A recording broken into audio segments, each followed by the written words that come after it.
उधर भी ठीक है, इधर भी ठीक है। तो इन्होंने बोला भी जाना, हमने कहा ठीक है भी हम जा रहे हैं। की रहने वाली हूँ, लेकिन मेरी शादी बारामूला में हुई है 6 साल पहले। मैं सऊदी अरब थी, सऊदी अरब से मैं यहाँ पर आई हूँ जब मेरे दोनों बच्चे यहीं पैदा हुए हैं।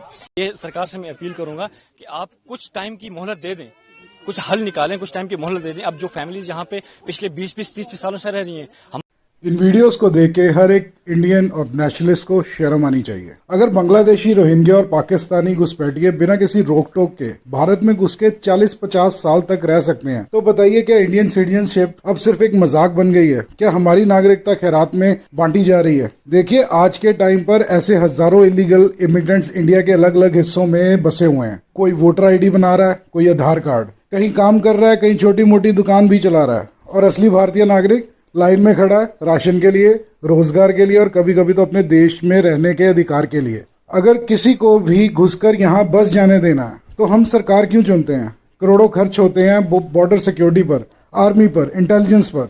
किस काम के? क्या इन एजेंसीज का काम सिर्फ पेपर बनाने तक सीमित रह गया, या इलीगल लोगों को वोट बैंक में बदलने के लिए आंखों पर पट्टी बांधी गई है? एक आम भारतीय रोज 12-14 घंटा काम करके EMI भरता है, टैक्स देता है, वो स्कूल, हॉस्पिटल और रोजगार के लिए गवर्नमेंट की लाइन में खड़ा रहता है। पर एक इलीगल माइग्रेंट बिना डॉक्यूमेंट्स के भी सरकारी स्कीम्स का फायदा उठाता है, राशन भी ले जाता है, और लोकल नेता उनके लिए आवाज उठाते हैं वोट के लालच में। जिस वोट से हम सिस्टम बदल सकते हैं, उस वोट को कुछ लोग 200 रुपए और एक थाली बिरयानी में बेच रहे हैं, और असली पढ़े लिखे नागरिक वोट देने का क्या फायदा बोलकर छुट्टी मनाते हैं, नेटफ्लिक्स देखते हैं, गोवा चले जाते हैं। ऐसे में चुनी जाती है वो सरकार जिसे इलीगल लोग चाहते हैं, क्योंकि उनका वोट तो 100% श्योर होता है। अगर कोई भी इंसान घुसकर रह सकता है तो फिर बॉर्डर क्यों बनाए गए? अगर इलेक्शन में उनके वोट की वैल्यू हमसे ज्यादा है तो हम सिटीजन कहाँ के हैं? हमारे टैक्स से चलने वाली एजेंसीज इन लोगों को पकड़ने के बजाय उनके वोट बनवाने में बिजी हैं। हम और आप असली नागरिक हैं। आपका वोट सिर्फ एक राइट नहीं है, एक जिम्मेदारी है। अगर वोट नहीं दोगे तो शिकायत का हक भी खो दोगे